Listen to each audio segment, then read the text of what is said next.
बड़ी खबर दिल्ली से, जहां रविवार रात बाप बेटे की हत्या से हड़कंप मच गया। ये घटना मालवीय नगर थाना इलाके के चिराग दिल्ली की है। आरोप है कि केबल का काम करने वाले बाप बेटे पर 4-5 लोगों ने चाकू से हमला कर दिया। पुलिस के मुताबिक इस वारदात को पुरानी रंजिश में अंजाम दिया गया है। डीसीपी साउथ ने आरोपियों को पकड़ने के लिए 5 टीमों का गठन किया है।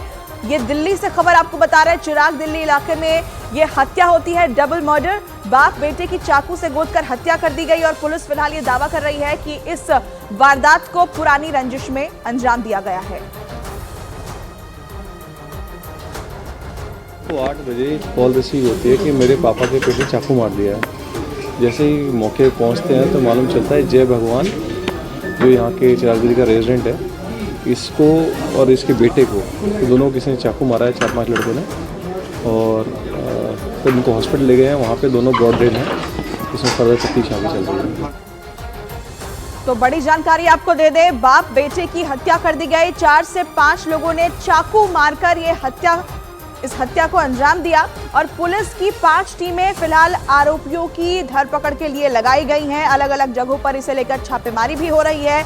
पुलिस फिलहाल ये कह रही है कि हत्या की इस वारदात को पुरानी रंजिश में अंजाम दिया गया है। ये तस्वीरें हम आपको दिखा रहे हैं। ये दोनों केबल का काम करते थे और जानकारी पुलिस की तरफ से यही कि कोई पुरानी रंजिश थी जिससे लेकर इन दोनों की हत्या कर दी गई। 4 से 5 लोग बताए जा रहे हैं जो आरोपी हैं, जिन्होंने चाकू से गोदकर इस हत्या को अंजाम दिया। बाप बेटे की हत्या दिल्ली में की गई है और ऐसी खबर से जाहिर तौर पर कानून व्यवस्था पर भी सवाल उठ रहे हैं। लेकिन पुलिस की तरफ से फिलहाल 5 टीमों का गठन जो कि आरोपियों को पकड़ने में लगाई गई है।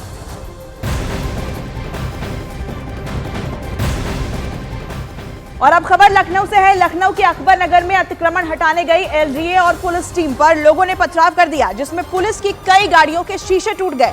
पथराव की सूचना मिलते ही कई थानों की फोर्स मौके पर पहुंच गई। बताया गया कि एलडीए की टीम 4 मंजिला अवैध इमारत को तोड़ने पहुंची थी और इसी दौरान अफवाह ये उड़ा दी गई कि मलबे में कुछ लोग दब गए हैं। इस अफवाह के बाद सैकड़ों लोग इकट्ठा हो गए और पुलिस के खिलाफ नारेबाजी करते हुए पथराव करने लगे। ये तस्वीर आप देखिए लखनऊ की अकबर नगर में, यहाँ पर पथराव किया गया क्योंकि ये अफवाह किसी ने उड़ा दी थी कि अतिक्रमण हटाने जो टीम आई है और जो घर गिराया गया है, जो 4 मंजिला इमारत है, उसके मलबे में कुछ लोग दब गए हैं। और इस खबर के बाद सैकड़ों की तादाद में लोग इकट्ठा हो गए, जिसके बाद पुलिस पर ही उन्होंने अटैक कर दिया।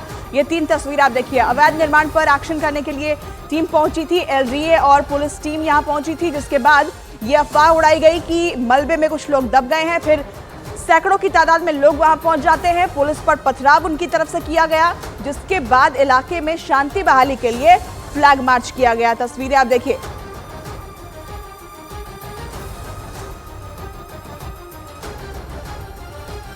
क्रम में जिनकी रिट डिसमिस हुई थी, उनमें से 3 कमर्शियल जो मकान थे उनका डिमोलिशन चल रहा था और 2 का सब्सल कर लिया गया, तो तीसरे का भी डिमोलिशन हो गया था। उसमें कुछ लोगों ने अफवाह फैलाई जिनका डिमोलिशन किया जा रहा था, तो उन्होंने प्रोवोकेशन, उनकी तरफ से कुछ अफवाह या प्रोवोकेशन हुआ, तो कुछ पत्थरबाजी हुई। समझाया गया लोगों को और उनको गलियों में भेजा गया, वापस घरों में भेजा गया और वर्तमान में शांति है। कुछ लोग ये कंप्लेन कर रहे थे कि उनका मलबा, जिसकी बिल्डिंग गिरी, उसके घर में कुछ पार्टली क्षतिग्रस्त हुआ। उन्हें प्रधानमंत्री आवास योजना में तत्काल मकान अलॉट कर दिए 7 लोगों को और वो कल वहाँ जाएंगे, उनको जाने की व्यवस्था कर दी। क्या कोई घायल भी हुआ है? नहीं, कोई घायल नहीं हुआ है। तो ये मान लिया जाए कि अफवाह के चलते सब कुछ? बिल्कुल अफवाह फैलाई गई और अफवाह के चलते पत्थरबाजी की गई। अकबर नगर में जो है एलडीए द्वारा ध्वस्तीकरण की कार्रवाई माननीय न्यायालय के निर्देशों के क्रम में यहाँ पर चल रही थी, जिसमें आज भी जो ध्वस्तीकरण की कार्रवाई चल रही थी, उस दौरान एक जो बिल्डिंग है उसका स्लैब साइड वाली झोपड़ी के ऊपर टकराया है, जिसकी वजह से लोगों ने कुछ अफवाह फैलाई, पथराव हुआ। उसके बाद तत्काल पुलिस मौके पर पहुंच करके शांति व्यवस्था कायम करी गई है।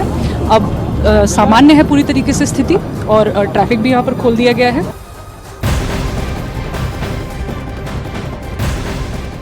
और अब एक बड़ी खबर आपको बता दें, डीएमके नेता उदयनिधि स्टालिन की मुश्किलें बढ़ गई है। जाफर सादिक ड्रग्स कनेक्शन मामले में मनी लॉन्ड्रिंग का मामला दर्ज हुआ है। ईडी ने एनसीबी की एफआईआर के आधार पर केस दर्ज किया है।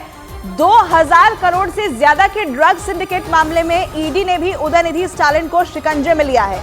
एनसीबी के अलावा अब ईडी भी उदयनिधि स्टालिन से पूछताछ कर सकती है और इसीलिए कह रहे हैं कि उनकी मुश्किलें जो हैं वो बढ़ती हुई दिखाई दे रही है। ईडी मनी लॉन्ड्रिंग के मामले में ये पता लगाने में जुटी है कि आखिर विदेशों तक फैले तमिल फिल्म प्रोड्यूसर के तार और कहां-कहां तक फैले हुए हैं, कौन-कौन इसमें शामिल है। एनसीबी ड्रग्स मामले में अब तक 4 लोगों की गिरफ्तारी हो चुकी है।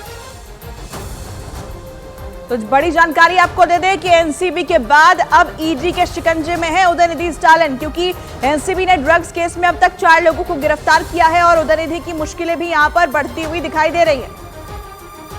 और जाफर सादिक से पूछताछ में एनसीबी सूत्रों की तरफ से बड़ा दावा किया गया है। जाफर सादिक से एनसीबी की पूछताछ में यह पर्दाफाश हुआ है कि उदयनिधि स्टालिन को 7 लाख रुपए दिए गए। रिलीफ फंड के लिए 5 लाख रुपए देने का आरोप भी लगा है। ये एक-एक करके हम आपको बता रहे हैं। पार्टी फंड में 2 लाख रुपए देने का दावा किया गया है। उदयनिधि के खिलाफ एनसीबी के बाद ईडी ने भी केस दर्ज कर लिया है। विदेशों से ड्रग्स रैकेट के जरिए करोड़ों की कमाई का आरोप है और ऐसे में उदयनिधि स्टालिन की मुश्किलें अब बढ़ती हुई जा रही हैं।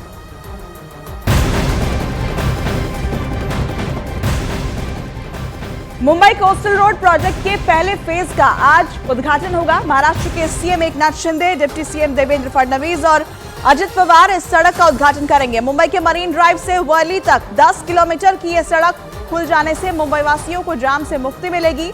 कोस्टल रोड प्रोजेक्ट के 10 किलोमीटर का ये पहला फेज समंदर के अंदर बनाया गया है, जबकि दूसरे फेज में कोस्टल रोड प्रोजेक्ट वर्ली से सीलिंग को जोड़ता हुआ बांद्रा तक जाएगा।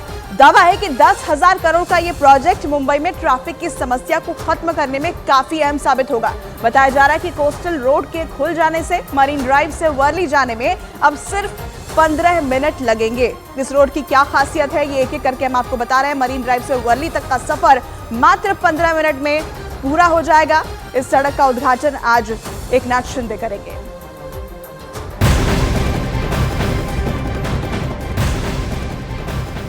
लोकसभा चुनाव से पहले बंगाल में इंडी गठबंधन को बड़ा झटका लगा है। ममता बनर्जी ने पश्चिम बंगाल की सभी 42 लोकसभा सीटों पर उम्मीदवारों का ऐलान कर दिया, जिसके बाद अब लोकसभा चुनाव से पहले ही इंडी गठबंधन के टूटने के कयास लगाए जाने लगे हैं। रविवार को पश्चिम बंगाल के मुख्यमंत्री ने 42 लोकसभा सीटों पर उम्मीदवारों की घोषणा कर दी और कांग्रेस के लिए एक भी सीट नहीं छोड़ी गई। ये इंडी गठबंधन का क्या सीट शेयरिंग का फॉर्मूला है, क्योंकि हर राज्य में अलग अलग तरीके से चुनाव लड़ा जा रहा है और ऐसे में ममता बनर्जी ने अपने उम्मीदवारों की घोषणा तो कर दी है। कांग्रेस को एक भी सीट टीएमसी की तरफ से पश्चिम बंगाल में नहीं दी गई है और ऐसे में इंडी गठबंधन के भविष्य पर सवाल खड़े हो रहे हैं।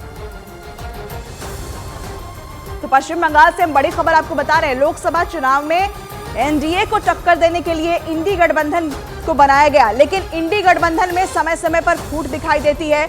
यहां पर हर राज्य के अंदर एक अलग फॉर्मूला लगाया जा रहा है, जिसके बाद अब इंडी गठबंधन के अस्तित्व पर सवाल उठ रहे हैं। पश्चिम बंगाल में कांग्रेस को बड़ा झटका दिया है। ममता बनर्जी ने एक भी सीट कांग्रेस के लिए नहीं छोड़ी गई है। वहां पर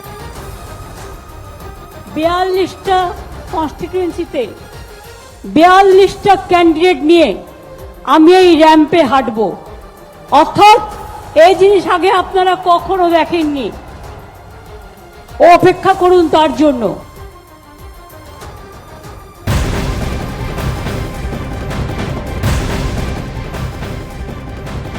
और पश्चिम बंगाल के मैदान से टीएमसी ने किन किन उम्मीदवारों को उतारा है वो जल्दी से आपको बताते हैं, दिखाते हैं एक एक करके वो नाम कौन कौन से हैं। जो 42 उम्मीदवारों की घोषणा टीएमसी की तरफ से की गई है उसमें कौन कौन शामिल है, किसका पत्ता कटा है वो भी हम आपको बताएंगे। देखिए, डायमंड हार्बर से अभिषेक बनर्जी चुनावी मैदान पर में होंगे, टीएमसी की तरफ से यह ऐलान कर दिया गया है। शाइनी घोष जाधवपुर से चुनाव लड़ेंगी। तो एक एक करके आप वो नाम देखिए, तस्वीरें भी देखिए। यहाँ पर बैरमपुर से यूसुफ पठान को टीएमसी उम्मीदवार बनाया गया है। दमदम से सौगत रॉय टीएमसी के उम्मीदवार हैं, वो चुनाव लड़ेंगे। इसके अलावा वर्धमान दुर्गापुर से कीर्ति आजाद टीएमसी के उम्मीदवार होंगे और आसनसोल से शत्रुघ्न सिन्हा को टीएमसी ने चुनावी मैदान में उतारा है। ये एक एक करके आप नाम देखिए। बीरभूम से शताब्दी रॉय टीएमसी की उम्मीदवार होंगी। नामों का ऐलान कर दिया गया है सभी 42 सीटों पर और एक एक करके हम वो चेहरे भी आपको दिखा रहे हैं। महुआ मोइत्रा कृष्णा नगर से चुनाव लड़ेंगी।